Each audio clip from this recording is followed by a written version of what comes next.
श्रीमद् भागवत महापुराण राजा पृथु को सनत कुमार का ज्ञानोपदेश। मैत्रेय जी बोले, हे विदुर जी, इस प्रकार सब लोग राजा पृथु की प्रशंसा कर ही रहे थे कि वहां सूर्य के समान तेजस्वी बहुत से ऐसे मुनि आए जिन्हें देखने से लोगों के पाप छूट रहे थे। देखने में वे संकादिक मालूम हो रहे थे। उन्हें देखकर राजा पृथु ने खड़े होकर उनकी अभ्यर्थना की और एक स्वर्ण आसन पर बैठकर उनकी पूजा की तथा चरणोदक ले अपने ऊपर छिड़का।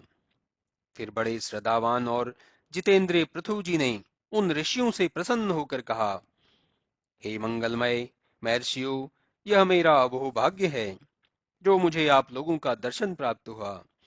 वे गृहस्थ धन्य हैं जिनके गृह में आकर आप जैसे महात्मा विराजमान हुए।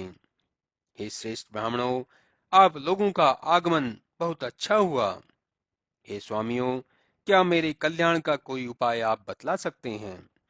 क्योंकि आप लोग संसार के पापों से क्लेशित पुरुषों के परम उपकारी हैं। अतः आप लोग मुझे बतलाइए कि संसार में सच्चे कल्याण की प्राप्ति कैसे हो सकती है।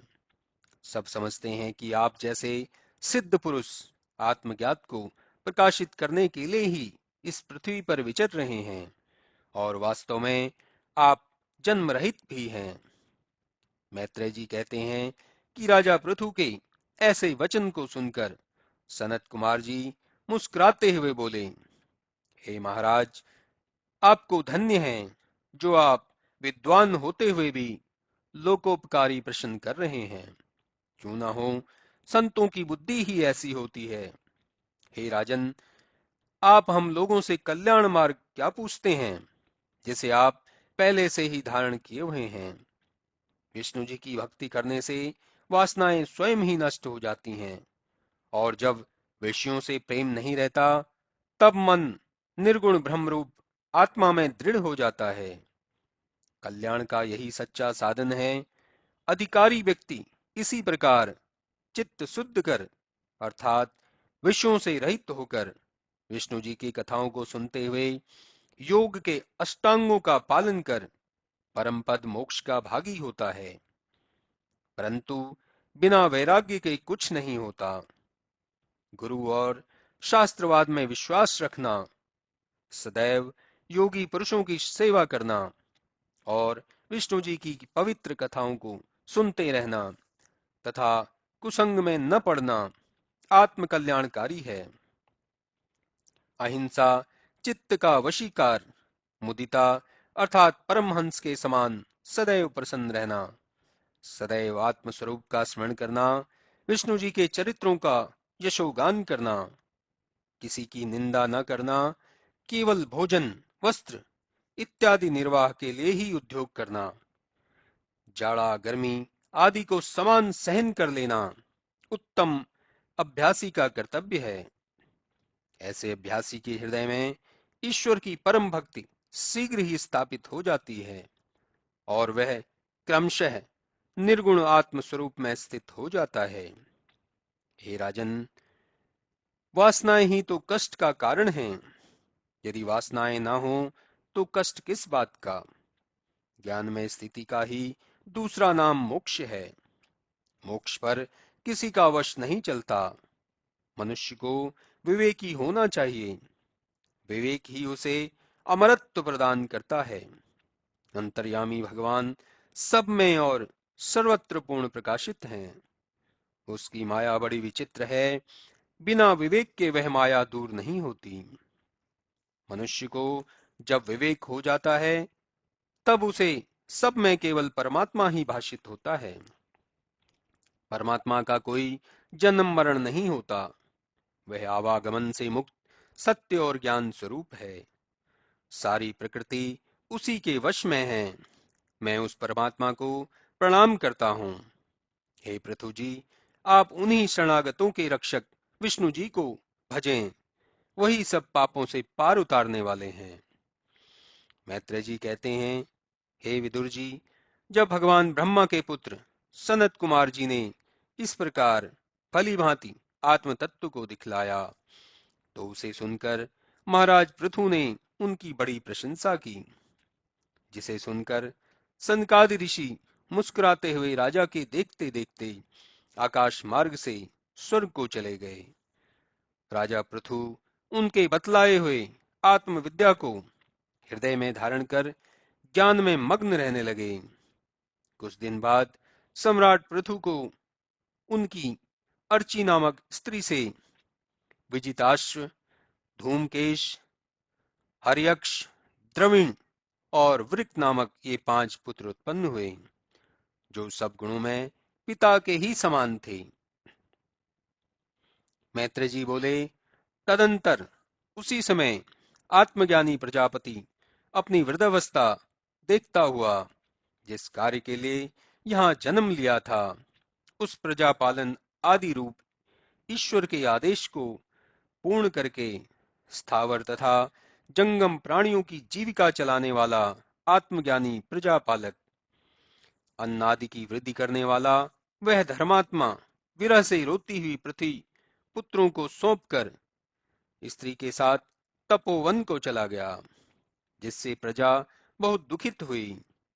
तब वह उस तपोवन में भी विघ्नों से नष्ट न होने वाले नियमों का पालन करता हुआ वानप्रस्थ आश्रम के अनुकूल उस तपस्या में ऐसे प्रवृत्त हुआ जैसे पहले पृथ्वी के विनय में प्रवृत्त हुआ था। कभी कंदमूल और फलों का आहार करता था, कभी शुष्क पत्ते चबाता, कभी पक्षों तक वह जल पीकर ही रह जाता, और अंत में वह केवल वायु पान कर रहने लगा। गर्मी के दिनों में वह वीर पंचाग्नि तापता तथा वर्षा में जल की धारा से बरसने वाले जल को सहता, और शिशिर ऋतु में कंठ तक जल में डूबा रहता एवं सर्वदा नीचे सोया करता। इस प्रकार अनेक कष्टों को सहन करता हुआ वह जितेंद्रिय प्राणायाम से मन को रोककर ब्रह्मचर्य धारण कर भगवान को प्रसन्न करने की इस इच्छा से श्रेष्ठ तप करने लगा। इस प्रकार धीरे धीरे प्राप्त उस तपस्या से इसके समस्त कर्म जब नष्ट हो गए, तब इसका अंतःकरण पवित्र हो गया और समस्त वासनाएं नष्ट हो गई। प्राणायाम से कामादिक षड वर्गों को जीत लिया, उसके बंधन कट गए। भगवान सनत कुमार ने जिस परम अध्यात्म योग का उपदेश दिया था, पुरुषों में श्रेष्ठ राजा पृथु उसी से भगवान का भजन करने लगे। फिर तो उस महात्मा की भगवान परम ब्रह्म में अनन्य भक्ति उत्पन्न हो गई। भगवान की परिचर्या से उसका मन शुद्ध हो गया, उसे विराग देने वाला ज्ञान उत्पन्न हो गया। इसकी भगवान में अनन्य भक्ति उत्पन्न हो गई।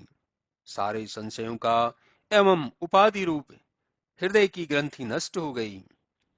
देहादि से आत्मबुद्धि भी नाश हो गई और उसे ऐसा ज्ञान हो गया कि जिससे वह प्राप्त हुई सिद्धियों से भी निष्प्रह हो गया।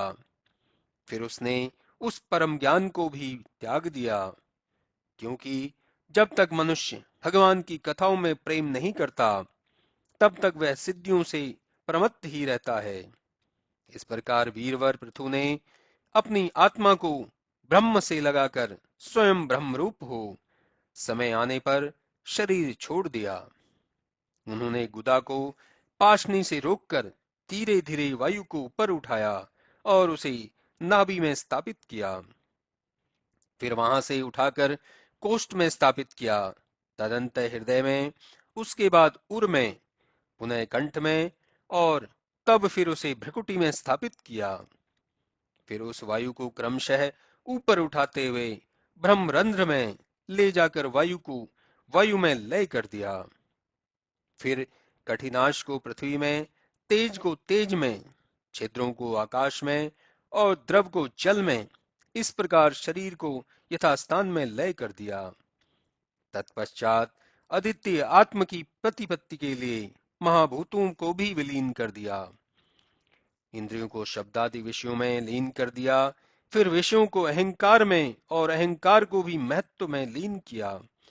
फिर संपूर्ण कार्य की जिसमें स्थिति है, ऐसे महतत्व को मायामय जीवन में लीन किया और आत्मा में स्थित उस उपाधि को ज्ञान और वैराग्य के प्रभाव से अपने स्वरूप में स्थित होकर शरीर छोड़ दिया।